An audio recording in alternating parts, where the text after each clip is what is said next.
welcome to the second episode here at Blue Club Sports. My name's Ian. I'm going to be your host today, and today we're going to be talking about Raheem Sterling signing with Chelsea. So he hasn't signed during the taping of this episode, since the taping of this episode, but it's inevitable. He's agreed personal terms with Chelsea. Chelsea and Manchester City have all but agreed on the transfer fee and all the technical stuff. So it's basically he needs to travel to London, sign a contract, and he's officially a Chelsea player. I will give my seal of approval for this move. I don't think Raheem Sterling is a world-class player, but I think he's a level below it, and he's a great addition to the squad. When you look at our left wing position, you're looking at Timo Werner, Christian Pulisic, and Callum Hudson-Odoi. So when you look at Callum Hudson-Odoi and Christian Pulisic, you see flashes of brilliance, flashes of top-class play, but just too inconsistent. I think Callum Hudson-Odoi and Christian Pulisic are definitely, even before this move, were on the outside looking in on being the starter on the left wing position.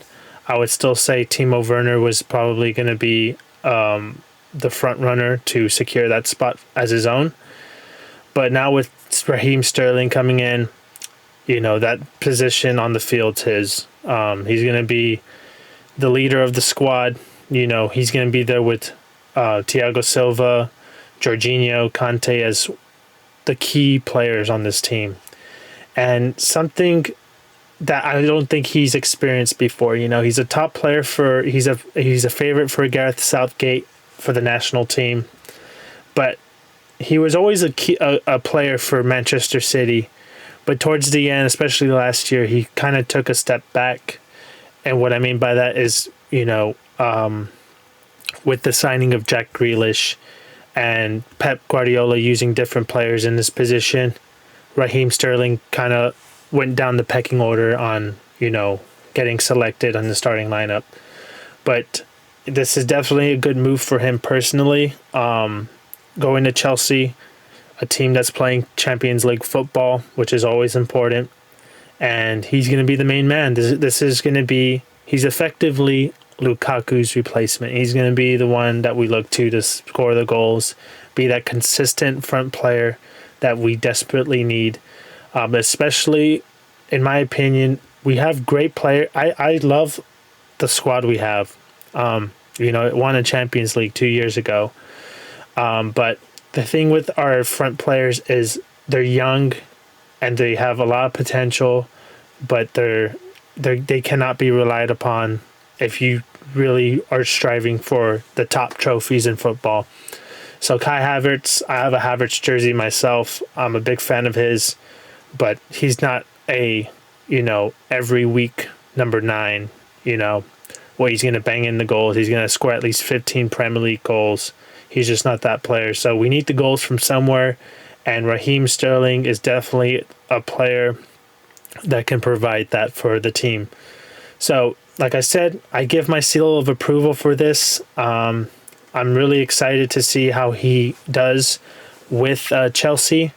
But I just want to go over a few things that really caught my eye. So he's going to be, it should be imminent, the signing, probably by the time I publish this video. He's holding up the new jersey and he already signed the contract. But one thing that did catch my eye is effectively he was on the market, right? So you had the big teams like Real Madrid, Barcelona, Bayern Munich. They were in for him.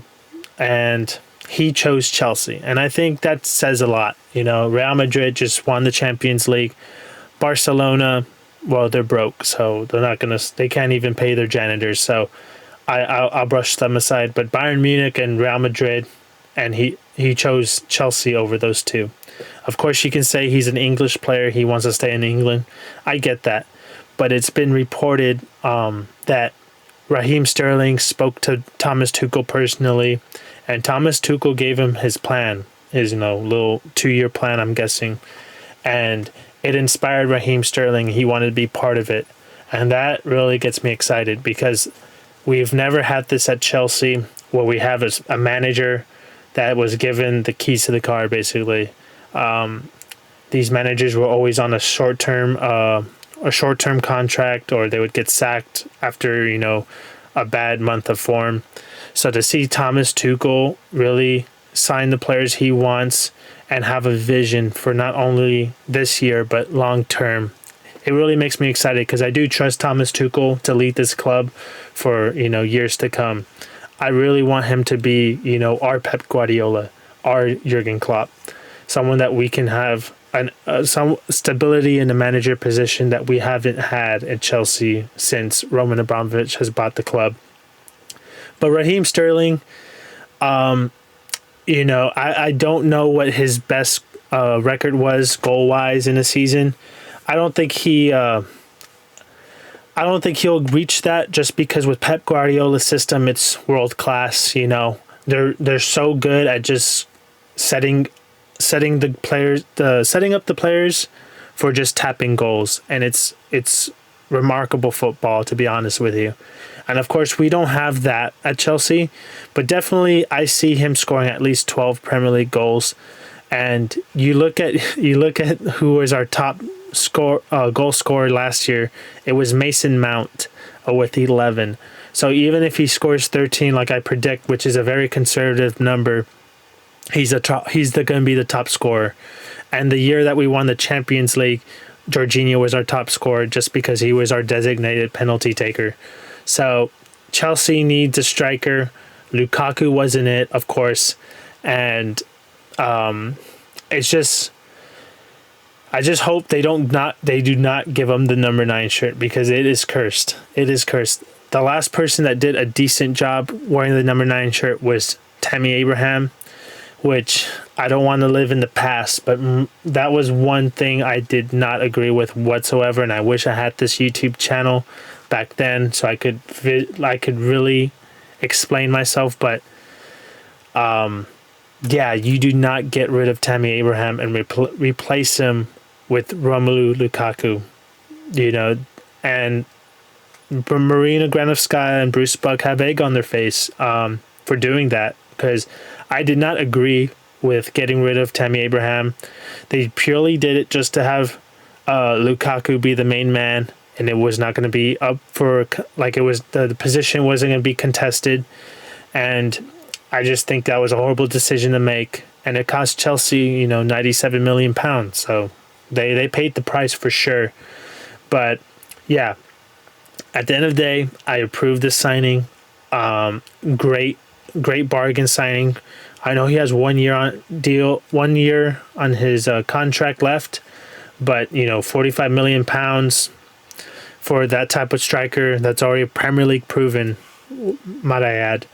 I think is a good piece of business, and hopefully it's not another horrible signing by Chelsea, because man, we have a lot of them.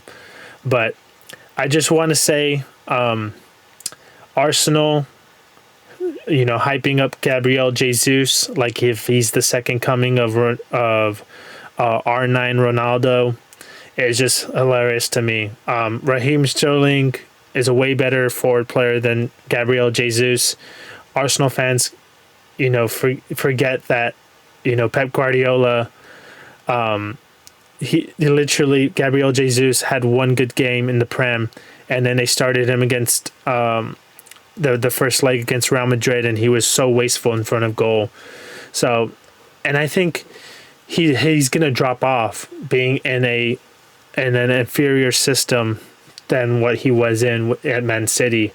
I get that Arteta's part of came from the Guardiola coaching tree, but it's just not the same football, and we all know that. So I think the first signing in the Todd Boehly Clear Lake Capital era of Chelsea Football Club is a good signing. And hopefully it's not the only signing, because we have a lot of positions we need to address. We need definitely the rumor about us getting De Ligt. That needs to happen. We need a play. De Ligt effectively would replace two center backs that we've lost to free agency with Tony Rudiger and Andreas Christensen. And I really hope that they get that over the line no matter what. If Juventus wants, Pulisic plus 30 million, give him Pulisic plus 30 million. We need to get this done. But hopefully, this is one of many signings. And, you got to keep in mind, Todd Bowley did say he wants to make a statement signing. Whether that's Neymar or Cristiano Ronaldo, we will see. But I'm very excited about what the direction that Chelsea Football Club is going.